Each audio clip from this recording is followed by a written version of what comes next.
Hello everybody and welcome to another top 5 board gaming video. So the winter holidays are coming up, which means that the kids are out of school and people are probably taking vacation from work, and that means that hopefully you all are traveling safely with COVID still going around. So I wanted to go over games that are great for traveling, and this means games that are relatively easy to play, fun to play for a lot of different age groups, fast to play so you can play multiple rounds like in a hotel or whatever it is, easy to clean up, easy to set up, all of that sort of thing. So obviously most small games tend to work very well, and of course a lot of games have travel specific editions, so there's a lot of different options, and of course I want to know what you guys think, so let me know in the comments below. But with that, we are going to jump right in with my personal number 5.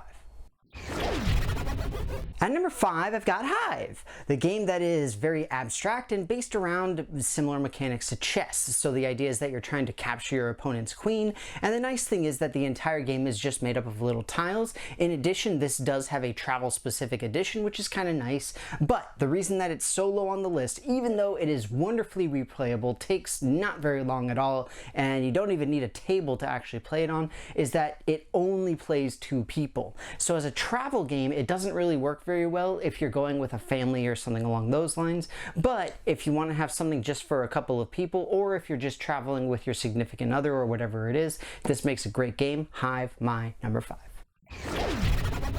At number 4, I've got Coup, the miniature game that is set in the same universe as the Resistance, as well as several others from indie card and board games. In this particular case, it's a bluffing game where you have 2 characters that represent your powers, and you go through the game and perform different actions. It's extremely quick to play, very easy to learn, and it plays a lot of people. I believe it's 2 to 6 people. The reason that it's so low on the list though is because it is very heavily a bluffing game, and not everybody really likes that aspect, and not everybody really enjoys the fundamental part of having to lie or potentially lie and things along those lines. And so Coup is definitely not for everybody, but it is a great game to travel with. It's very small, very compact, and on top of that, if you get promo cards and things like that, you can mix it up to get even more replayability. Coup, all in all, my number 4. At number 3, I've got Splendor. This is a great game that digs a little bit deeper into strategy with engine building and a few other things like that. And the nice thing is that the actual physical components are very small, so they don't need a lot of space for you to go around with. But that's why it's the middle of the list, because the actual box is one of the worst wastes of space that I have ever seen in board gaming ever. It plays between 2 and 4 people, so it's good for a family game. And again, it's very quick to play and it's easy to learn, and so kids can learn it and all of that great stuff. It's a good game, it's a solid game, and you can get the expansion as well to make it even bigger and better. Splendor, my number 3. At number 2, I've got Love Letter, the game that's so tiny it just needs a little baggie. In this particular case, the idea is that you have a card, and on your turn, you draw a card and play one of the 2 that you have and keep the other one. That's all it is. Extremely simple. All of the cards have specific powers that allow you to do different things, and the idea is that you're knocking your opponents out of the game. And this is an exceedingly fast game, plays a lot of different numbers of people, although I don't recommend playing with just 2. It doesn't work too well.